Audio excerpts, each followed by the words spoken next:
क्या आपने कभी सोचा है कि एक मजबूत राजनीतिक किला कैसे ढहता है?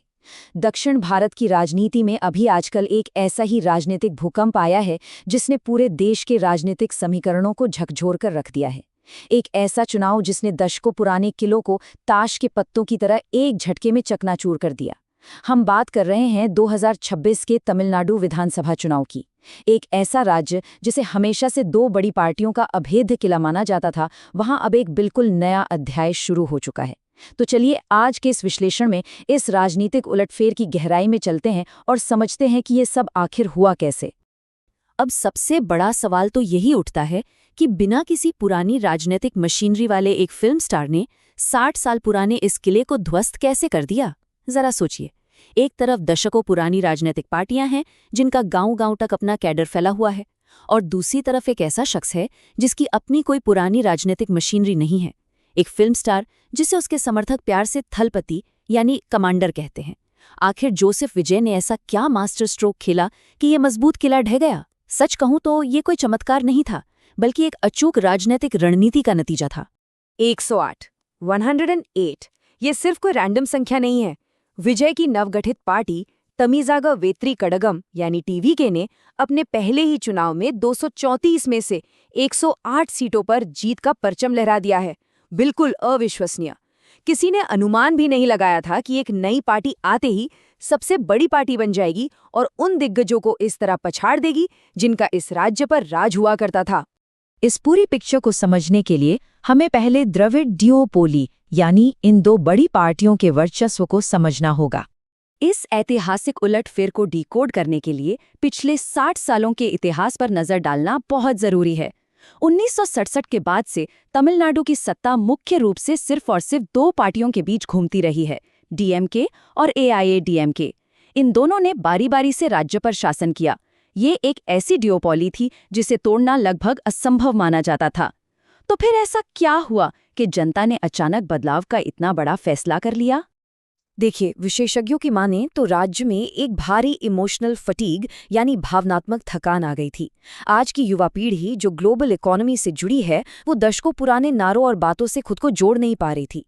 एक बहुत बड़ा राजनीतिक खालीपन पैदा हो गया था। युवा हर हाल में बदलाव चाहते थे, और ठीक इसी खालीपन को भरने के लिए इस नए चेहरे की एंट्री होती है। और यहीं से शुरुआत होती है उस नए डिसरप्टर के उदय की। एक ऐसे नेता का उदय हुआ जिसने पुराने नियमों से खेलने से साफ इनकार कर दिया। बीबीसी की एक रिपोर्ट इस पूरी स्थिति को बिल्कुल सटीक रूप से वर्णित करती है। उन्होंने इसे भारत में डिजिटल फर्स्ट राजनीतिक लामबंदी की दिशा में एक बड़ा बदलाव कहा है। विजय की पार्टी ने पारंपरिक तरीकों के बजाय स्मार्टफोन और इंटरनेट को अपना मुख्य हथियार बनाया। आप कह सकते हैं कि ये पूरी तरह से एक डिजिटल क्रांति थी। अगर हम रणनीतियों की तुलना करें तो जहां पारंपरिक पार्टियां बड़ी-बड़ी रैलियों, भारी भरकम भाषणों और अंदरूनी गुटबाजी में उलझी हुई थीं, वहीं टीवीके ने एक बिल्कुल अलग ही रास्ता अपनाया। विजय ने अपने लाखों फैंस के क्लब को एक बेहद अनुशासित राजनीतिक कैडर में बदल दिया। व्हाट्सएप, इंस्टाग्राम और यूट्यूब का भरपूर इस्तेमाल करके सीधे युवाओं, महिलाओं और पहली बार वोट डालने वालों से संपर्क साधा गया। उनका संदेश एकदम स्पष्ट था, भ्रष्टाचार से मुक्ति और एक ताज़ा नया विकल्प। अब आते हैं उस वैचारिक मास्टर स्ट्रोक पर जिसने पूरी बाजी पलट दी।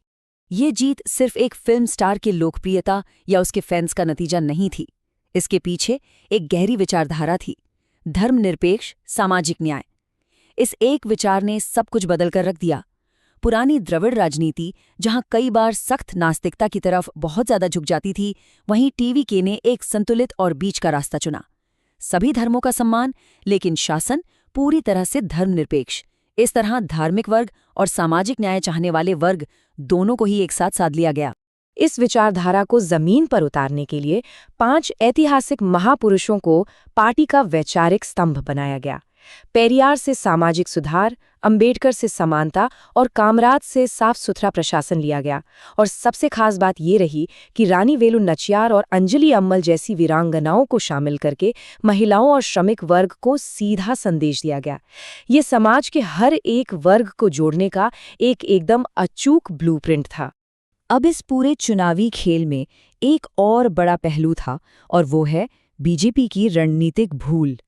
जब राज्य में इतना बड़ा बदलाव हो रहा था, तो राष्ट्रीय स्तर पर सत्ता में बैठी पार्टी को एक भारी झटके का सामना करना पड़ा।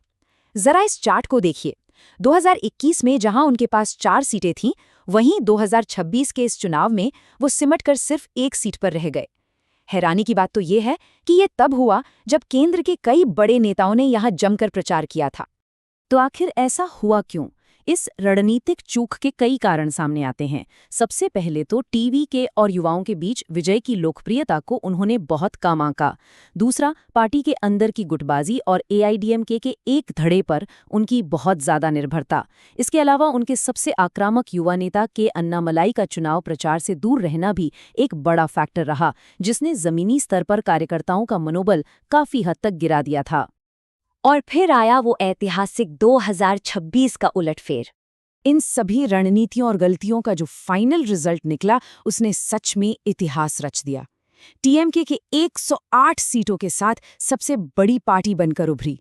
डीएमके के नेतृत्व वाला गठबंधन 73 सीटों पर सिमट गया और एआईएडीएमके के नेतृत्व वाला एनडीए महज 53 सीटों पर रह गया। अब सत्ता के लिए 118 सीटों की जरूरत थी। तमिलनाडु के इतिहास में पहली बार त्रिशंकु विधानसभा यानी हंग असेंबली की स्थिति पैदा हो गई थी। इस अप्रत्याशित नतीजे के पीछे एक और ऐतिहासिक आंकड़ा था जिसने सबको चौंका दिया। 84.69% मतदान। ये तमिलनाडु के इतिहास का सबसे बड़ा वोटर टर्नआउट था।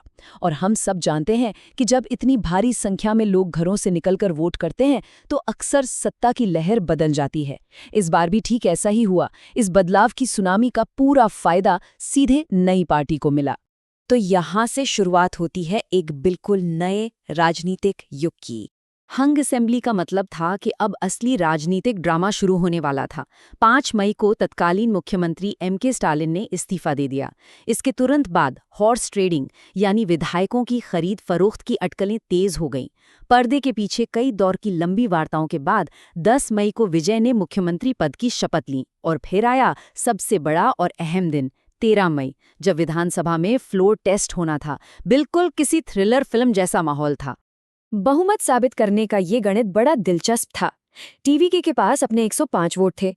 एक बड़ा और रणनीतिक दाव खेलते हुए उन्होंने कांग्रेस और वामपंथी दलों को अपने साथ ले लिया, जिससे उन्हें 13 वोट और मिल गए। लेकिन सबसे बड़ा झटका लगा एआईएडीएमके को, जिसके 25 बागी विधायकों ने नई सरकार का समर्थन कर दिया। एक एएमएम के विधायक को मिलाकर कुल 144 वोटों के साथ फ्लोर टेस्ट आसानी से पास कर लिया गया। इस पूरे घटनाक्रम ने एक बात तो बिल्कुल साफ कर दी है कि तमिलनाडु की राजनीति हमेशा हमेशा के लिए बदल चुकी है।